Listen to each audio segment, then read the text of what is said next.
Welcome to the Player Engage podcast, where we dive into the biggest challenges, technologies, trends, and best practices for creating unforgettable player experiences. Player Engage is brought to you as a collaboration between Keyword Studios and HelpShift. Here is your host, Greg Posner. Hey everybody, welcome to the Player Engage podcast. Greg here. Today's episode, we are venturing into the pivotal realm of accessibility within gaming and media. The session is designed to unfold with the essence of what accessibility signifies for the digital world, transitioning from foundational concepts to the intricate mechanisms that champion inclusivity.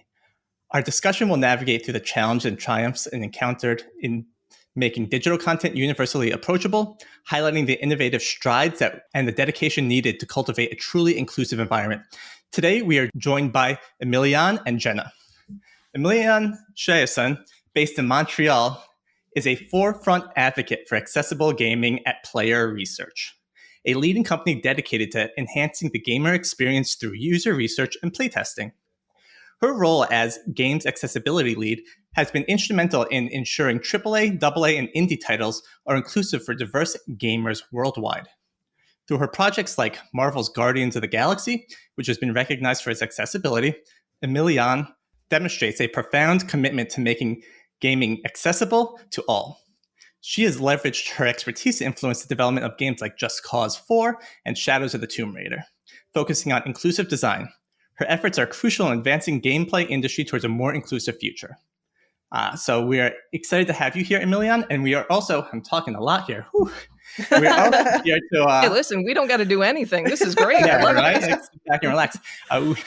Also, we are excited to have Jenna, our live and interactive producer at Descriptive Video Works, DVW, where her passion for accessible gaming has found a remarkable platform. Coming from a background in pharmaceuticals and the U.S. Army, Jenna has seamlessly transitioned into a pivotal role ensuring gaming is accessible for all.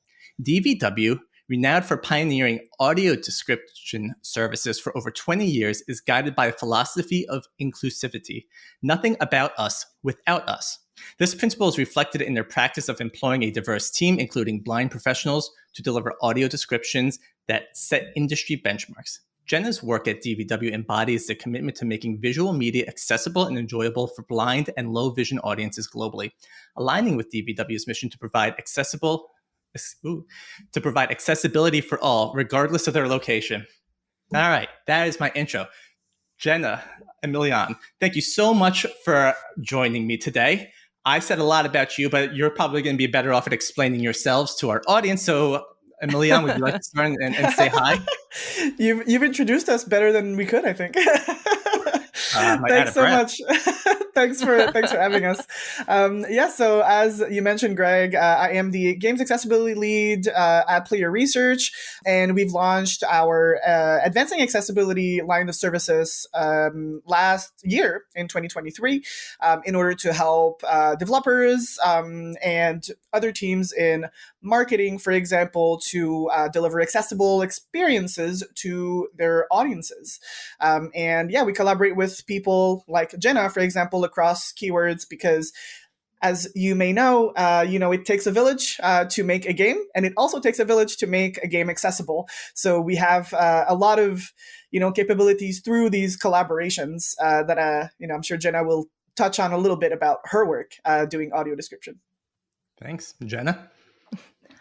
Yeah, for sure. So, where Amé is a generalist who knows a lot about a lot of different things, I am a highly, highly specialized niche within that village that you said. So I do audio description and just that, and pretty much just that for gaming. Audio description, of course, exists for movies, TV shows, even like live events like live theater as well. But my focus is primarily on either live events or interactive content, so gaming. So we've had the privilege of working on in-game audio description for a few different games now, but it's still relatively new in the field. So there's always something new and weird and fun that we get to test out. So our specialty is in making games more accessible for blind and low vision players, but there are also ancillary benefits like people with cognitive disabilities who might enjoy audio description as well. So I might not have a whole lot of insight into the overall process like Amé would, but if you want to do a deep dive into some of what players will experience in specific disabilities, that's my bread and butter. Well, and I appreciate that. So first of all, thank you both of you for explaining and talking about what you do. But this is what excites me because, from as a gamer and an employee in the industry, right, I have an idea of what accessibility is. And I've learned more since being a part of Keywords on what it entails. But I think the everyday gamer, you launch a Ubisoft game and you pop up like, what color mode do you want, right? And do you want subtitles and what size? And it kind of ends there. But there's really kind of like the shallow end, which I think we're going to start in, and what's kind of the basics of accessibility. And then to Jenna, right, the in-game audio description you talk about, like, what does that mean? Like the first time we spoke and you told me about that, it was like a mind-boggling experience. Like, wow, I didn't even know things like that necessarily exist, and I want to learn more about it. So let's start at a higher level, and maybe we could start with you, Améliane, on kind of what is accessibility in, I don't want to say the simplest form, but a good way for people to understand. Yeah, so what is accessibility and how it applies to games? The way that I describe it is that accessibility is the breadth of people that are able to enjoy and access an experience, oftentimes focused on people with disabilities, but also benefits the wider population. Accessible games means to adopt considerate, inclusive, customizable game design that accommodates the needs of all kinds of players. For example, you'll see things like colorblind-friendly design, comfortable control schemes, subtitles, closed captions, audio features, things like that. So that's really what accessibility is. Not to be confused with approachability that I see often online. That's exactly what I was going to say. That I see often online being confused. Approachability really means to, onboard like new players into an experience. But we often hear people talk about accessibility when they really mean approachability. Sometimes there are overlaps when an experience is made to be approachable. Sort of by accident, it's made to be a little bit more accessible and vice versa. However, those are two completely different intentions that we really need to make sure we sort of separate as their own thing, because they're not the same intention. Yeah, and I mean, I've heard very often when someone says like, we want our game to be accessible to a wider audience, or we want this narrative to be more accessible, when they're not putting in more accessibility features, they're not building in anything that makes it actually playable by someone who previously would not have been able to play. They're just making it more enticing to more people. So hence the delineation between approachability and accessibility.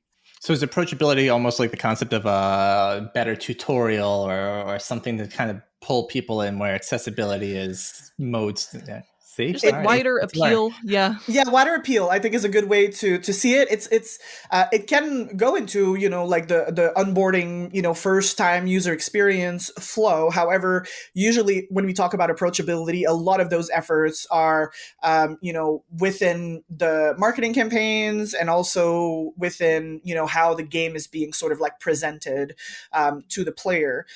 When I say that sometimes there's overlap is when a game is made to really be approachable. Like, for example, I can actually pull from an example here. I worked on a game called Marvel Guardians of the Galaxy. And that game, prior to the accessibility team being created, one of their big core concepts is that they wanted the game to be approachable because it's a really well-known brand and a lot of people, are aware of what Guardians of the Galaxy is. They wanted to make sure they're not alienating any types of, audiences who, for example, are huge fans of the movies but aren't necessarily, familiar with the company or the games that we were making or things like that. So they wanted to make sure that everybody felt sort of enticed, by that game. And that was a nice into making the game more accessible, because that way we were able to, sort of make the case for it that, if you want to make a game super approachable, accessibility is a great way to do that.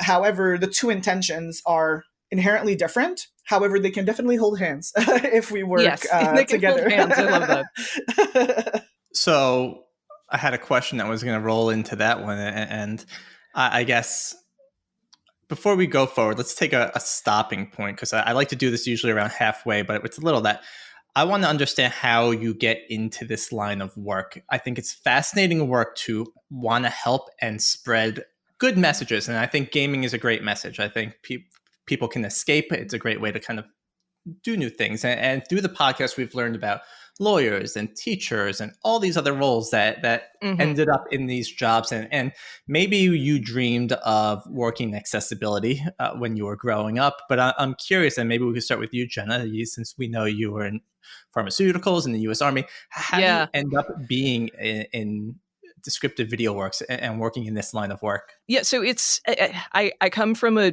really weird background. I've never worked for a game developer. I've just been really passionate about video games pretty much my whole life. But this, I would assume that I kind of ended up being an accessibility specialist via a similar calling or path as many others around me, and that is that I just wanted to help the guy next to me.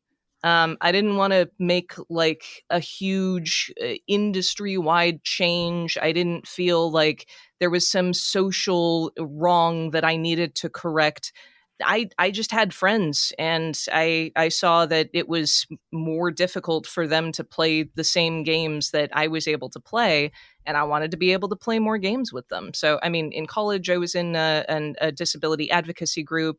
I kind of maintained some of those friendships, and then I made new friends with a lot of passionate blind gamers and streamers online. And it actually started when a guy named Sightless Combat, who now works for the RNIB as their gaming specialist, just posted on a God of War subreddit saying like, hey, could someone describe what's happening in this pivotal scene? Because like, I feel like there's a lot of visual storytelling going on here, and the audio's just like not properly conveying that. And then years later, I was like seeking out additional education in audio description. I started doing contract work for DVW, and it was a very quick whirlwind of now I'm doing this as a producer full time. And not to, give myself not too much credit, I have done a lot of work and put a lot of thought into it to be this specialist, but it's incredible that now we're kind of leading the charge on putting audio description into video games. And I love being part of that. It's so cool. Like this was a passion side project, and then now I get to just do it all day, and it's great. I love that story, especially since it comes from a passion project of itself, of just loving gaming. I mean, imagine being in a God of War, which the story is phenomenal in all those games, right? And someone just like, I can't see what's happening. Can someone describe it? And that little inkling, like, wow, I never really think about that outside of my own player experience, right? Like, I can help this person by describing what's going on. And again, even I didn't realize that exists in games. So like, I'm excited to learn more about that. So we'll kind of put a pin in that, because I do want to come back to that. And to you, Emilean, I guess, how did you end up at Player Research? So I think like Jenna and like a lot of people who are in accessibility related roles in the games industry, we all have very particular unconventional backgrounds, I feel.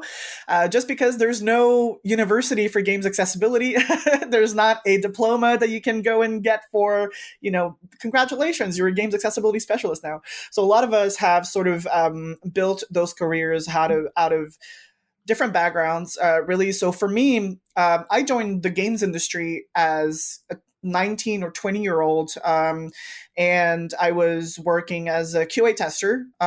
This was, back more than 10 years now. And, working as a QA, of course, a lot of what we focus on is making sure that the game is of high quality and is launching without any game-breaking bugs and things like that. And then from there, after getting promoted to like coordinator for QA and things like that, I ended up actually making a transition into user research. So for those unfamiliar with user research, we would do playtests and studies with members of the public of different profiles of gamers to, gather feedback and observe the game through the lens of players that we're trying to, target the game towards, if that makes sense. There's a lot of different ways to do these studies, playtests being one of the, let's say, most classic approach.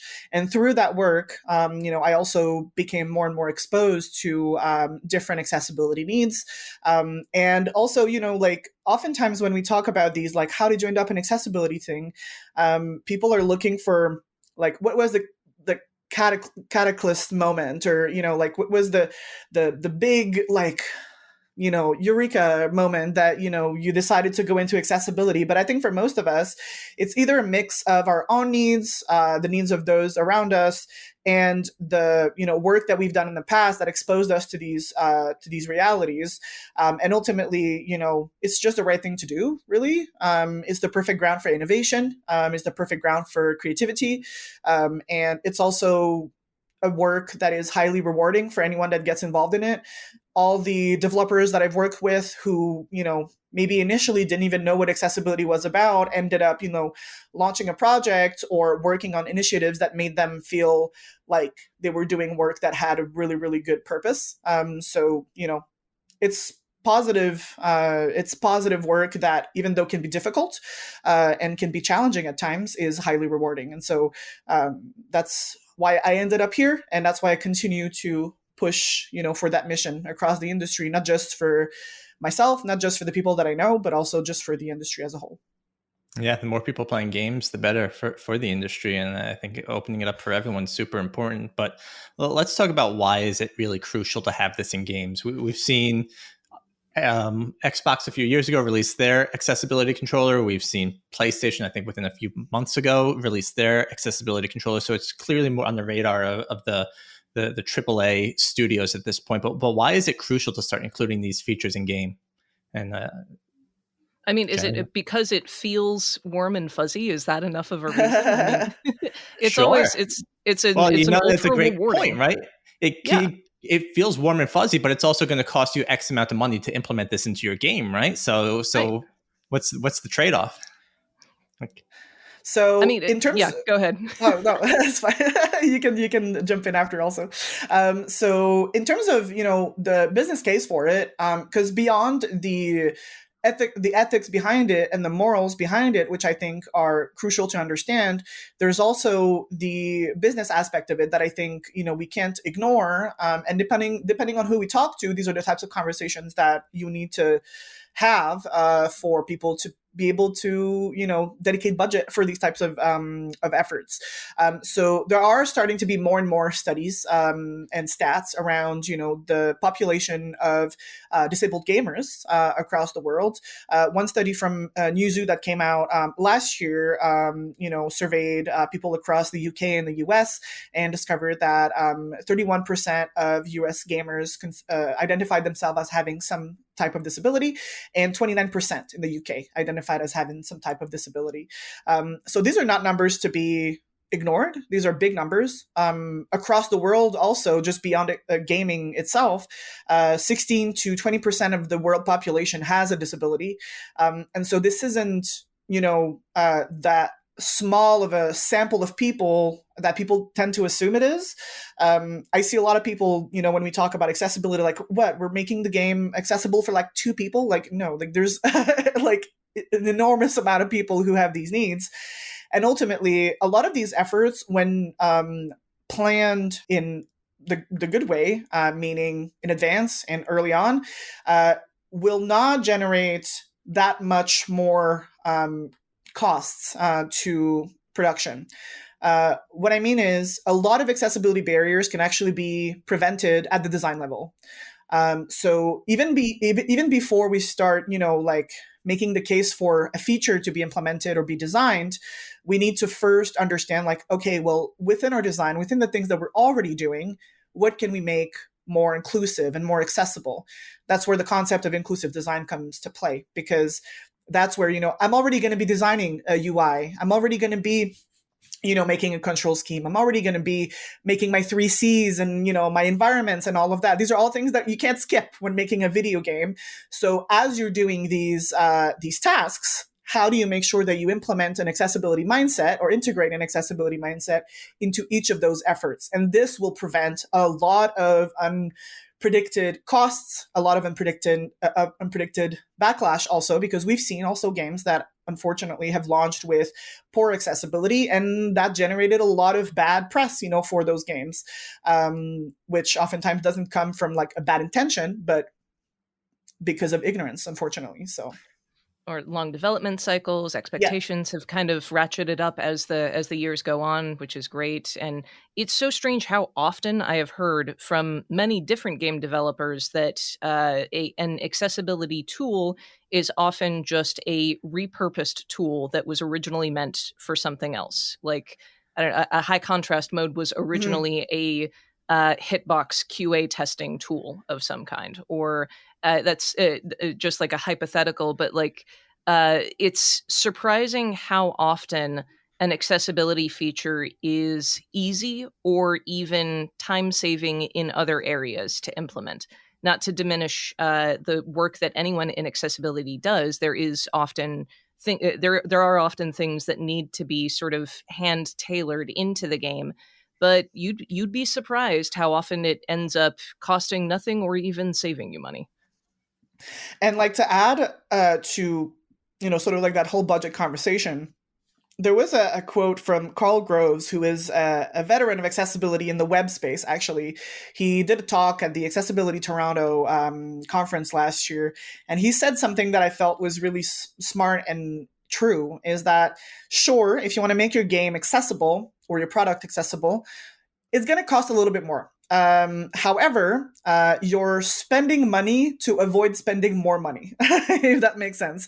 So you're going to spend a certain amount of money to make your game more accessible, which will prevent you from having to spend a lot more money if you have unforeseen challenges post-launch or during launch that like sort of forces you to, unpredictably assign resources and people on fixing barriers that are causing sometimes even health harm to, your audience. And having to assign a team for, designing a feature that you haven't planned is going to be very costly. Having to damage control online when you have a bunch of articles that are coming out about, a game having poor accessibility is also a lot of unforeseen costs that you don't want to have. So, it's really about prevention and being proactive in these efforts. So yes, you're going to have to spend a little bit of money to make sure that your game is inclusive and accessible.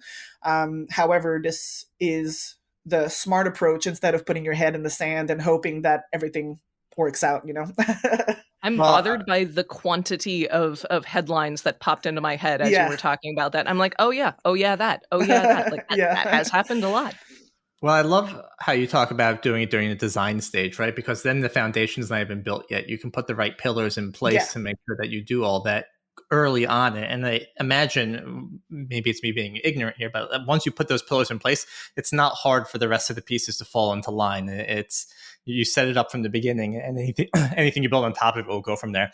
Do you tend to see with the studios that you work with that after you work with like the first game or two, they pick up on this and they start to automate, like, does the design get ingrained in their head? So it's definitely a work of, going through this type of stuff over and over. It's not, like I said earlier, even for us, there's no one single sort of like eureka moment where it's like, okay, now I'm an accessibility champion, like there's a lot of things that go into it. I think the biggest thing to remember, I think, for anyone who works in accessibility or for anyone who advocates for accessibility, you have to meet people where they are. Like a lot of people are starting into the space, and so you have to realistically assign them or recommend to them solutions that make sense to where they are at the moment.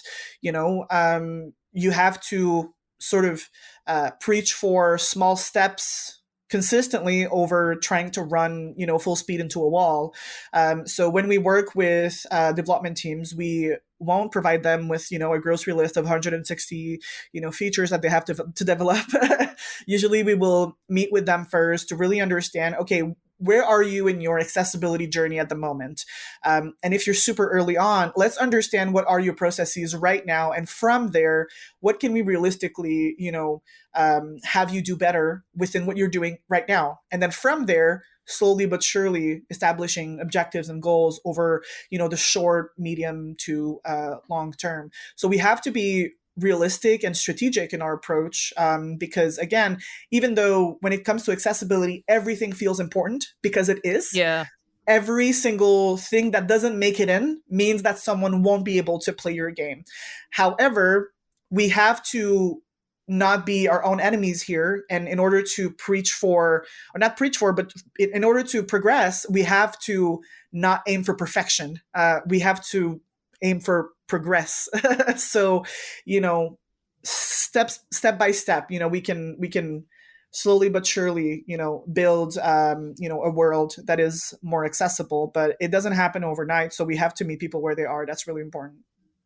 Yeah, don't let perfection be your enemy. And there's Yeah. while our will to implement as many features as we can is infinite, our time and resources are finite. So unfortunately, yes, you do have to make some tough decisions for what is going to be the most beneficial sometimes. Greg, to answer your question from my perspective on whether we see game developers kind of start to pick up on those practices that we're trying to instill in them, I've seen that a lot. I have had the pleasure of working with a couple of studios on more than one project or on ongoing projects a couple of times. And typically my first few script reviews with that studio, so audio description is a highly specialized form of writing that has internally established rules that are easy to forget and easy to break if you don't really know what you're doing and if you're not familiar with those rules. So usually when we get a script back to the client the first couple of times, the first round of script reviews are me explaining those rules to them in a very nice way and explaining why their suggestions are not great for revisions. And then after the next couple, they start to pick it up. And then near the end, their suggestions start being really, really good and really helpful. And they start to kind of understand a little more. And outside of just my specialty, game studios tend to use the same engines repeatedly. So if they have built features in the past that could be helpful in future games, they can often repurpose those. They can repurpose humans that have worked on those in the past who are already familiar with what we need to create. They can repurpose assets or workflows. So the more accessibility features you build in, the easier it gets in the future. Yeah, that's true. That's true. So I'm going to pick on you here for a second, Jenna. There's a common misconception, right, that blind or impaired vision, people with impaired vision don't play games. Yeah. Can you, this is going to be a two-part question.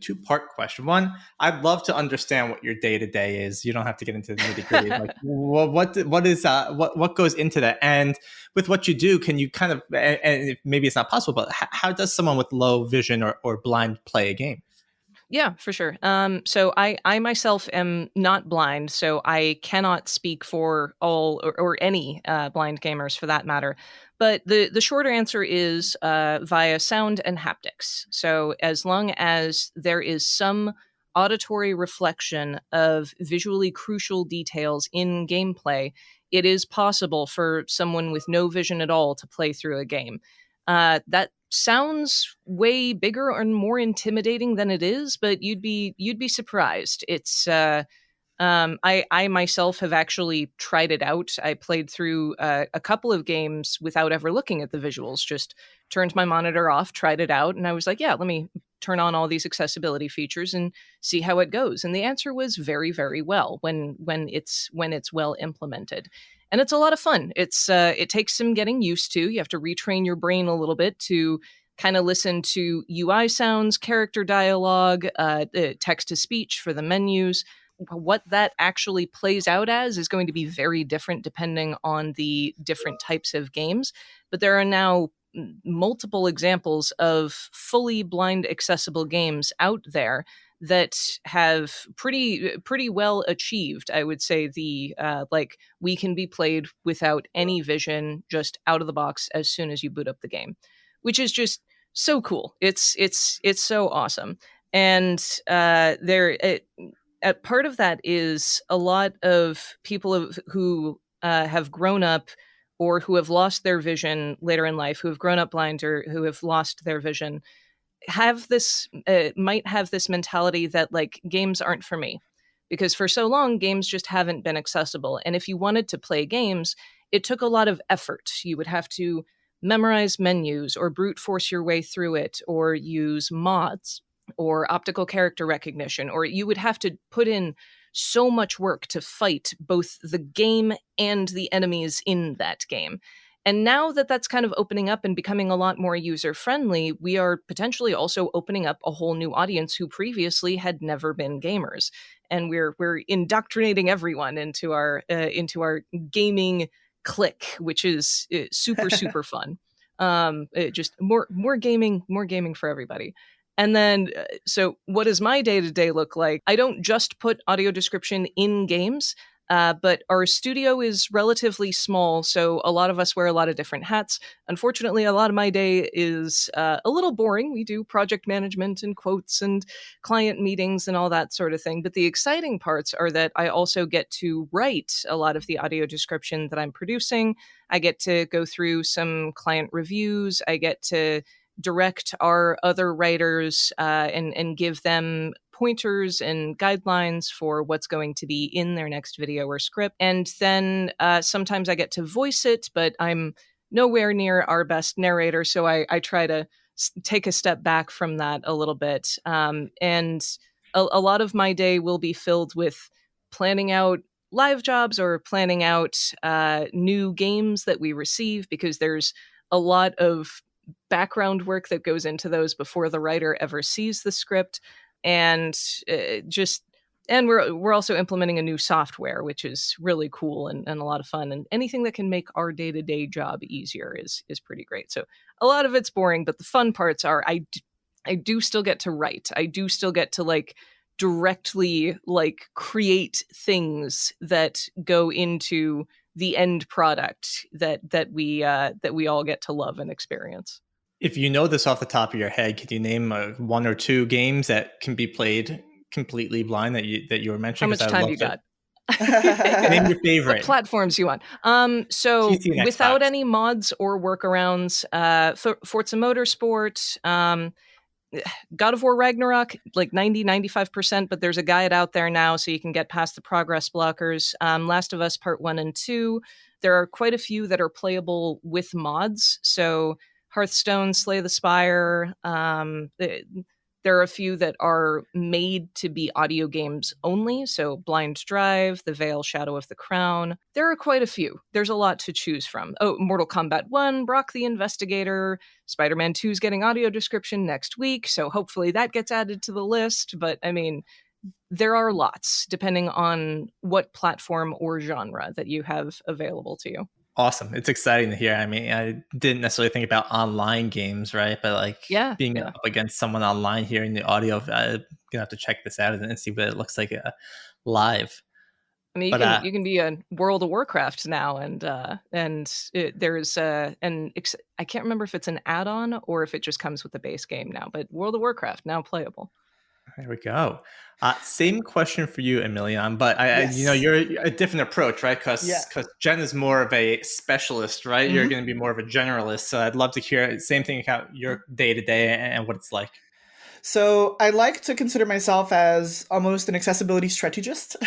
So a lot of my days consist of meetings, either internal or with clients, doing strategy work, frameworks. I'm working a lot on resources, training materials, things like that. So a lot of my work is educational because we do a lot of research. So it's kind of like with that angle in mind. Helping with design also, and just managing all of our different services that we're doing in collaborations with all of the different keywords teams, because we have multiple services which go across training, workshops. We have collaborations that we're doing with disabled content creators and players, research, of course, and accessibility quality assurance that we've launched only a couple of months ago.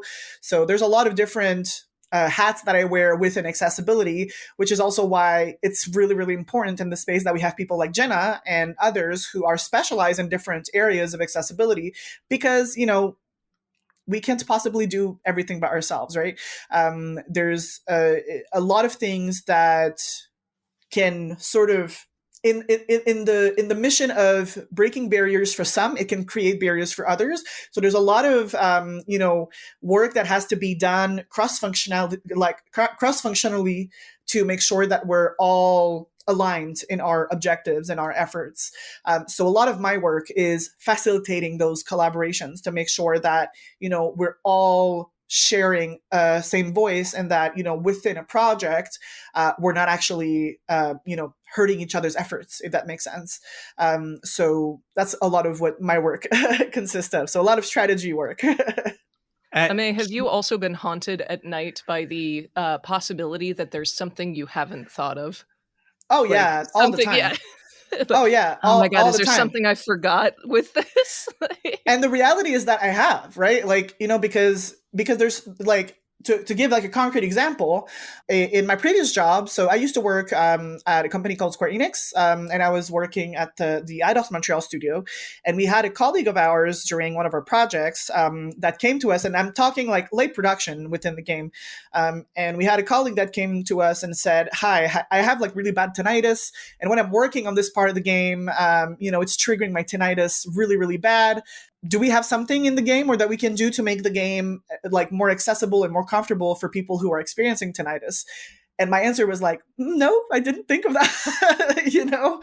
And so we internal learn screaming every day. Yeah, like we learn about this work every day, and we learn about people's needs every day too, because there's not one person that can represent the entirety of the spectrum of accessibility needs, right? So when he came over, my first reflex at that point was, I went to the audio team and I went like, help, we didn't think of this. Is it too late? Like, I understand, I don't want to add, too much pressure on your plate and things like that. And it ended up being one of those cases that Jenna mentioned where it was kind of like an easy win. It's dangerous to talk about easy when we talk about accessibility efforts. I don't want to diminish, the efforts that it takes to make a game accessible. However, there are some instances where we can have those easy wins. So for that particular thing, all of the systems were in place to make that feature work. So it was just a matter of putting it together and put a nice little bow on it. And I think within 2 days, we had that feature implemented. And, the game now has, ways to reduce loud sounds and modify the equalizer presets to, either mute or lower certain frequencies that may be, hurtful or triggering tinnitus, if that makes sense. So we were able to make that game accessible for that developer that was working on that game and found it annoying to have to go through that specific sequence that was problematic for him. And also for our players, of course, who also had these issues with tinnitus. It's one of those things that you don't know until you know, right? And Yeah. it's that feedback that helps. And this is going to lead to my next question, which I want to take a break before, but it's going to be, what's the latest happenings in accessibility? What's new that kind of is cool and can blow your mind? But before we do, I like to kind of do like this spitfire round in the middle of the podcast. So I think we're past the middle, but I'm just going to throw a question out there. Jen, if you want to go first to answer, and then that, put as much or little thought as you want in it. Good to go? Sure. Sweet. What do you have for breakfast? Coffee. Emilean? I had Tim Hortons, so not sponsored, but the Canadian experience. So I had like a breakfast sausage sandwich and a hash brown and iced coffee. Ooh, Sweet. nice. Greg, what'd you have for breakfast? For breakfast today, I had 2 hard-boiled eggs and Nice. coffee. That's more than I usually eat. I usually just have coffee. That's more healthy than me. Yeah. If you were going to go to a bar, what drink would you order? Oh, go ahead. A London Mule. So this is kind of like a twist on the Moscow Mule, but with gin. So it's ginger beer, gin, and lime juice. Ooh, I'll write that one down. Nice. I've also been on a bit of a gin kick just because it feels very wintry and almost has like Christmassy vibes. But now that that's fading a little bit, probably whatever lager they got on tap. There you go. Jenna will be at GDC, so if you find her, have a lager in hand or gin, but it's going to be warm in here. Dream vacation. Ooh. I know That's a this hard one actually. Go ahead. My husband was bored at work and he just recently started sending me photos and screenshots from, apparently you can go on cruise lines that are sailing ships. So it's like the 3-masted like sail ship. It only has like a capacity of like 80 and it's like super expensive. So of course we'd never be able to afford it ordinarily, but it's oriented around being more sustainable and more of a smaller individual experience. So now of course we've just binge watched a bunch of travel review videos about these sailing cruises. So that's dream vacation right there. Nice. Yeah, and for me, I mean, I don't love being hot, but I don't love being super cold. So I think for me, a lot of European cities would be a good go for me. I think there's a part of me that really, really wants to visit Ireland and maybe further than that, like New Zealand. I love the mountains. I love, going into places that look like, movies and a lot of nature. And so I think those are my go-tos, but we'll see where the wind takes me, really. Do you want to go to Lord of the Rings? Is that why you said that? Yes. So people will be angry, but I've never seen Lord of the Rings. You're right. I'm angry. I'm immediately jumping to anger. Amé, how have we worked together for this long and I didn't know this about you? I've never seen it, and it's kind of like, it's such a funny thing now that it's almost like I refuse to see it just because I want to keep living in that ignorance. I've watched the first 20 minutes, probably the first movie, a lot of times, but I always fell asleep, so I've never went beyond that. I know about like Gandalf and the little guys in the village, but I don't know anything really beyond that. I know there's a ring. I know there's the Eye of Sauron. You probably know all the memes. Like, and I know that there's a GIF with a guy that's like this, and like but I know nothing about it. Maybe one day it'll be an event where I'll watch it and comment in live. But we expose all the ugly truths here at Player Engage Podcast. Finally, the last question is: what is the last game you played? And we have two streamers here, right? Streamers. Yes, I am playing Helldivers 2 right now. Oh, nice! I've seen a lot of good stuff about that. So it's really funny. It has a really ridiculous vibes, but in the best way possible. Like it takes itself non-seriously, which I love. It's really full of humor, and yeah, it's co-op. You shoot bugs and robots. It's good times. I like it. Prior to that, what did I play? Oh, I played Cyberpunk for the first time. I hadn't played when it first came out, so I played the Phantom Liberty, when it came out. Yeah. So I played the entire thing with that. So that was really fun, and it was really cool also to see the entire sort of progression arc of that game, because they did so much post launch, which I think is really cool because it also sort of proves to us once again that of course, when it comes to accessibility and anything else, really, is that, of course, early is best when it comes to planning and implementing stuff. However, it's never too late to see what can be done. And I think, games like this and any game that has any type of, live support, I think is really cool to see games patching accessibility and things like that. They won some awards for that, for their ongoing support for it. Yeah. Absolutely. Yeah. So I think it's really cool to see, because even though, of course, it's always better to have everything at launch, sometimes it's just not possible. And it's important to understand that also. So it's cool to see. But yeah.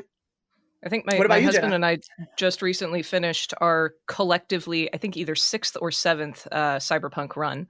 So nice. To say we love that game is an understatement. And yeah, it's really good. So I'm in the middle of both a God of War Valhalla run on the whatever the second highest difficulty is, but also playing a ton of Pal World, of course, right now. So I can't remember which one I technically played last night, but yeah, Pal World is consuming all of my time as I breed the perfect jet dragon. So I love it so much. Yeah, they had the. What are you playing, Greg? I am playing a mix of the finals in Call of Duty with some buddies online. It's a single player game. I'm playing Suicide Squad a lot, which I'm enjoying the story. It's getting a lot of hate online. I am an Xboxer, but Helldivers 2 is really pulling me. You want this game. There's capes. You get a cape. And I have a 5-year-old that plays Spider-Man all the time and loves Spider-Man. I'm like, I could kind of kill 2 birds with 1 stone here if I do that. But then I won't get to play because he's just going to play it all day. So the recent Spider-Man games are great. Are great games for accessibility as well. Just as an FYI for people out there. Also, great examples of disability representation. There's a great caricature that even was, I think, nominated for the Games Accessibility Conference Awards for the portrayal of this. I think they won that one. Yeah, I think it won it. Yeah. So amazing games. Insomniac has done a really good job in over time, over their titles, doing more and more in accessibility for their titles. Cool. So I appreciate that. We're all off the hot seat here, and we'll go back to our program here. And Spider-Man's kind of a good segue into this, because you said it's coming next week with their additional accessibility modes. But outside of the games that are coming out with accessibility, right? What are the new features that are coming out to help people who have some sort of issue? I guess I'm not sure the appropriate way to word that. Disability, yeah. Disability or needs. I keep saying it. Some sort of disability. What are some cool tools that are out there that people may not be even aware exist? So one of the things I like to use as an example, just to expose the impact that accessibility can have, is subtitles and closed captioning. This is one of the, I guess, accessibility related features that a lot of people seem to take for granted and just assume that that's just normal, but it's totally accessibility. So a lot of people, including myself, play with subtitles on for a variety of reasons. Same thing for closed captioning. And, a lot of modern games now support subtitles, and more starting to support closed captioning. The difference between the two, if you're wondering, depending on the region where you are, you might use these interchangeably, but, I like to make a difference between the two. So subtitles is really about dialogue and language. A lot of people who use subtitles usually will use subtitles if, for example, they're watching a movie in a language that isn't theirs, or they're playing a game in a language that isn't their mother tongue.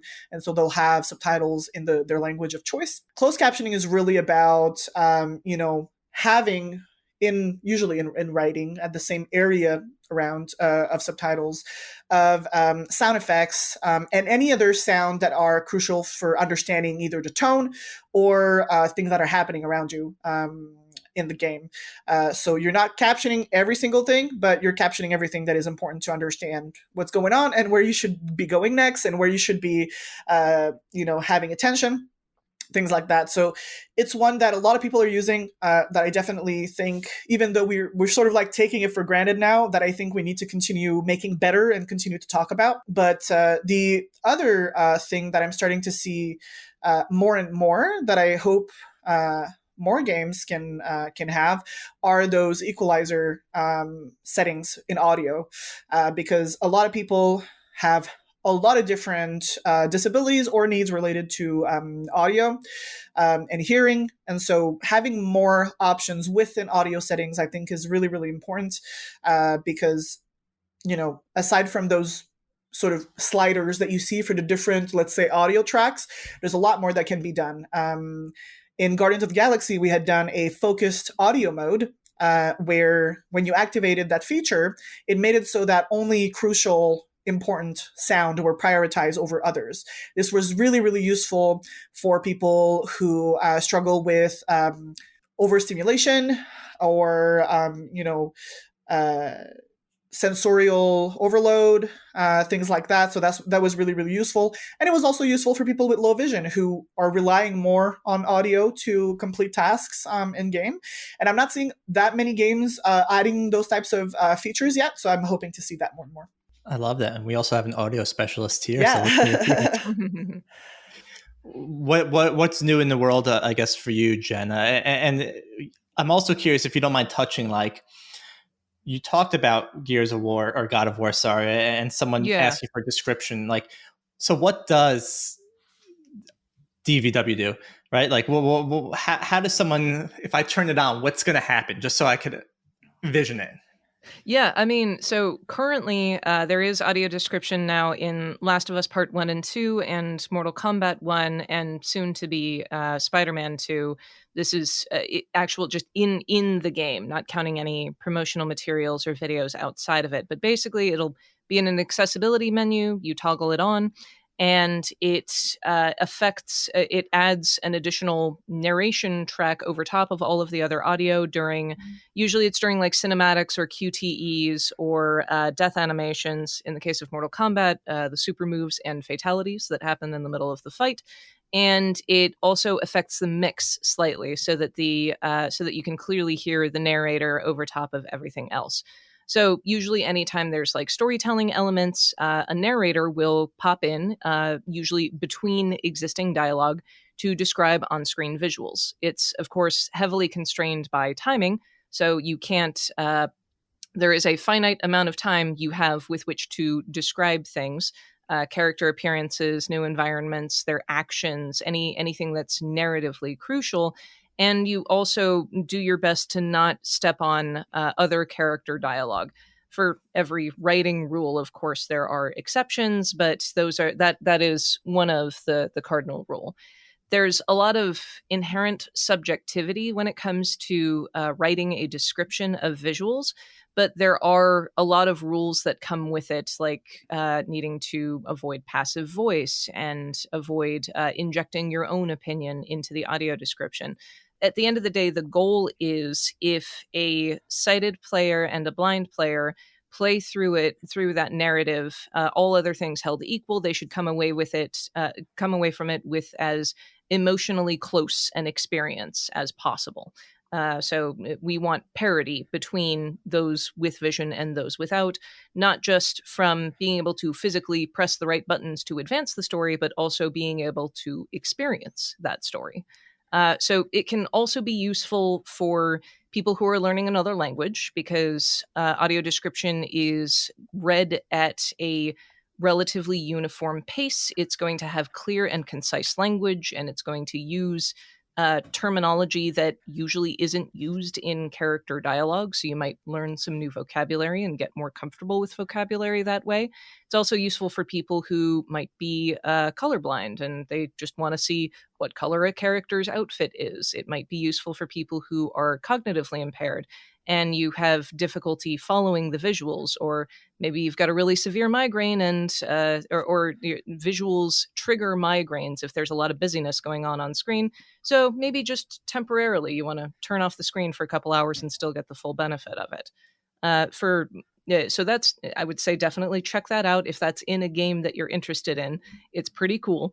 But I would just say for anyone booting up a new game, especially if you or someone you know is new to gaming, just have a look through the accessibility settings menu. There's a lot of cool stuff in there where you might think like, I'd never used that myself, but that's pretty cool. And you might turn it on for a little bit.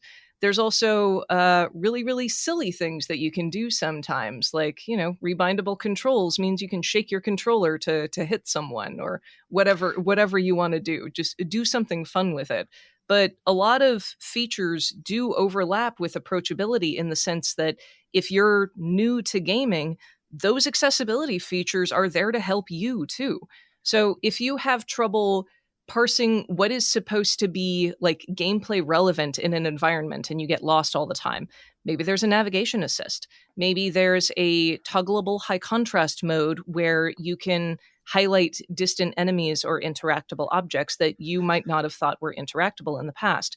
Maybe there's a camera reorientation where you're having trouble processing using both the left and right sticks to both look and move at the same time. So you just want to have the camera reorient behind you in whatever your direction of movement is.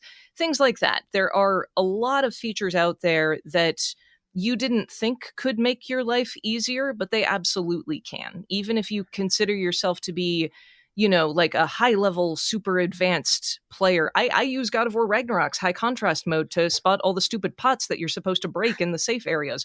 Those are bright pink for me now, because I don't want to spend all my time just going around trying to find these vases that I'm supposed to break. Make your job easier.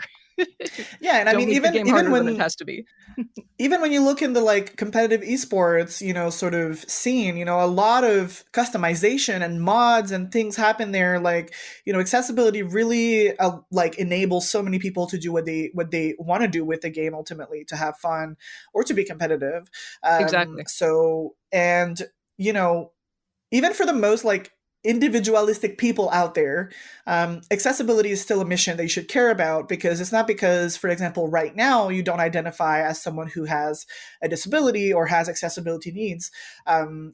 Most of us in the large majority will at some point in our lives face disability, whether it's temporary or permanently. And I don't know about you, but I'm not planning to stop playing video games anytime soon. So, if you want to develop accessible games for your future self, I mean, be my guest. Like if that's your motivator behind it, might as well, because that's going to be helping more people than you think.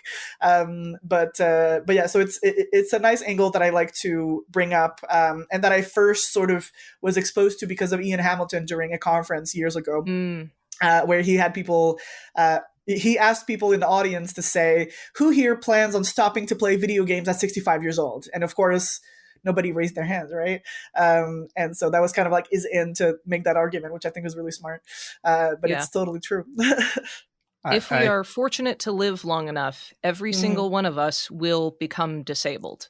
It's a demographic to which we will all eventually belong to if you live long enough. So it's not something that we can afford to just kind of put in the back of our mind and, shove disabled people into the shadows. It's something that it will eventually have a personal impact for every single one of us. You can't stop time. And I love Correct. some of the features that you spoke about. I mean, I always use subtitles because whether I just can't hear or I just don't have it loud enough. I mean, it's a no-brainer to me. I didn't even think about changing the contrast. I remember back in the day, like turning my monitor all the way up. I was like, I don't want to go in that room. Turn my monitor brightness all the way it's up. really dark in here. I mean, it's funny. You mentioned some of these things and I don't even think about that. I don't associate it with accessibility, but it makes so much sense that it is. It's just like these features in the game I'm used to seeing, and not all the times, obviously, but it's just like, it makes a lot of sense. I get it.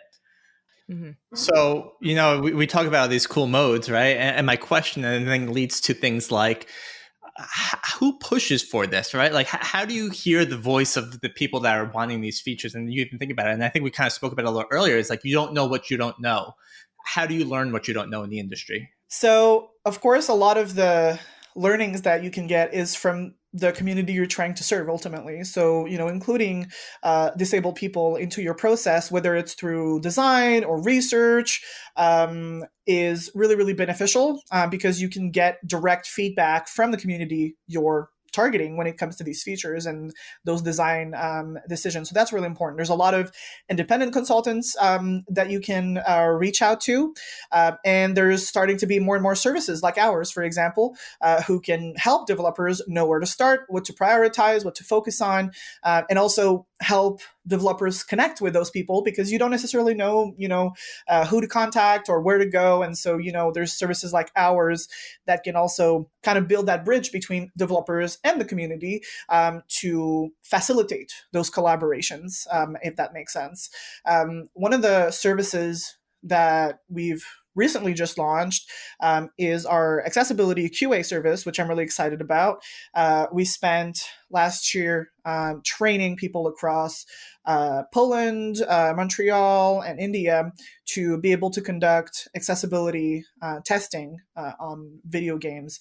So both for cycle testing, meaning that we integrate accessibility checks and test cases throughout the QA process, the FQA process, and accessibility auditing, which means that we basically go through an entire test plan to evaluate your game against the most up-to-date guidelines and standards in gaming accessibility. And that's like one of the first steps that a lot of studios can take in, knowing where to start or where they stand at the moment when it comes to accessibility in their games. And all of the different services that we offer, we've developed with people in the accessibility and disability and gaming consultancy community, and we continue to involve them as we go forward, because that's a big mission statement for us, the nothing about us without us. It's something that we hear a lot in this space, but it's something that we don't have to reinvent. It works. It's what we need to do. So really, really important for us to empower those voices as well. But there's a lot of people out there who advocate for this stuff, but in terms of accessibility, like full-time professionals, we're actually not that many, across the industry. We have internal professionals in accessibility in a couple of companies, but I think we're probably not more than 50 or 60, I want to say, like accessibility professionals worldwide that work like full-time in studios. There's more, of course, that are independent, but in studios, there's not that many. So that's why there's a need for those services to exist and those consultants to exist, because a lot of studios don't have those resources internally. So they kind of like have to reach out to people externally to achieve their goals. Yeah, and I would say if you're a studio or anyone who is looking for additional accessibility services, whether that's QA testing, audio description, or anything else, if you're considering an external or third-party service to do that, ask about their inclusivity practices. Ask how they ensure that disabled voices are included in their workflow processes. So at DVW, we have our advisory council, and we put effort into we try to ensure that blind talent or blind QCers or other blind voices are included in our workflows wherever possible. But that is also something that our clients can help to push for by asking for and advocating for external service providers who do what we do, who put that effort into it. Well said. And I appreciate this entire conversation. It was a very exceptional learning experience for me, I guess is the word I'd use. I think some of the things that are going to stick with me, and same thing I hear quite often. You're going to go through all the accessibility settings menus now, aren't you? Yeah, for sure. But I think, inclusive design, I loved it. I hear it a lot with the Women in Games group as well. Like, if you set these practices up from the beginning, it's going to make the rest of the process significantly easier. And probably not super easy, but easier to move on from there. And the features, I knew there were some features, but the amount of features that are out there and the new things that are coming out, I think it's fantastic. And you don't have to be disabled to use these and get the benefits of these features. I think that's another important thing to understand, that if you just have a little bit of trouble seeing, or maybe whatever, right? Like you can't hear like me sometimes, right? You throw on the subtitles or closed captioning, and I learned the difference between those. Fascinating. This really was a great educational session for me, and I really appreciate the two of you coming out. And I'm hoping that people can listen to this and understand that more people gaming is only good for the industry. We want more gamers. We want every type of gamer possible, because the more people playing, the more fun we're going to have. So I appreciate Yeah, you. and just to add like a last thing that I think is really, really important to for people to understand is that when it comes to accessibility work, we never aim to change the vision of a game. Yeah. A lot of people seem to think that accessibility efforts will dilute your experience, but our goal is always to bring your vision to more people. That's the key thing that people need to understand, is that we always aim to bring your vision to more people. So accessibility is one of the ways to make your game more inclusive, but also one of the ways to allow for more people to experience your amazing vision and the work of art that you've done. A lot of people are emotionally attached and invested in what they do in gaming, and even though we're going through really, really hard times as an industry right now, a lot of people have poured their hearts and souls into making wonderful gaming experiences, and it's always kind of heartbreaking when you see people who would love to buy and experience a game but aren't able to because the game isn't accessible to them. And so that's something that's always important to do, is to build that empathy between developers and community, because ultimately we're all part of the same community, really. We're all players, even within the games industry professional community, and we want to make games that resonate with people. So accessibility is a great way to do that. People with no vision. That's a good one, actually. Wait, I'm going to take that. Cut that out. That's my hashtag now. No, this was great. And I hope people do listening. I mean, Emilean, you shared the stats in the beginning, and I think it was anywhere from 20 to 30% identify as some form of disabled, right? So, and we'll throw some of these stats as well on our Player Engage site as well, so you can see them. But the numbers don't lie. There's an audience there, and this audience wants to engage, and they want content to play. And it's up to you, the publishers, to decide, hey, do we want to put this, or our developers to put these in our games? And there are other people there. You can hire freelancers, you can hire player research, you could go to Descriptive Video Works, right? There's these companies that are available, have done this already. So even just reach out and say hi, because again, more players, better for everyone. So Améliane, Jenna, thank you so much again for joining me today. I'm going to give you guys a last word. Jenna, you want to kick it off? Oh gosh! Oh, do we get a plug? No. Yeah, we could find you. Yeah. No, thank you. Thank you so much for having us on. This is fantastic. I love being able. I mean, we both love being able to talk about what we do, because we get to do something that is both fun and meaningful, and it means more of our friends can play games, which everyone can get behind. It's so wonderful that we get to do this, that we have the privilege of doing this, but there's always more work to be done. There's always more inclusivity and advocacy to push for. So Greg, thank you so much for having us on this and allowing us to do that. Yeah, same. Thanks for allowing us to talk about what's really important for us on this platform, and hopefully it can, perhaps create a spark in some people's minds. And if you need anything, feel free to reach out. Yeah, and a few notes for people at the end of this episode. So Améliane is from Player Research. We'll have links to Player Research as well as her profile, maybe her Twitch account. She wants to share where she's streaming. Same thing with Jenna. Jenna is from Descriptive Video Works as well, so we'll have information to that. Jenna will be at GDC. Améliane, I think you said you are not going to be at GDC. I am not going to be at GDC. Yep. So if you're looking to meet Jenna or myself, we will be at the Keywords booth at GDC. Come say hi. Remember, have a lager in hand for Jenna. And again, we'll have all our information at the Player Engage podcast. We'll tweet about it. Thank you again, both of you, so much for coming out, and I hope you have a great rest of your day. Thank you. Thank you so much.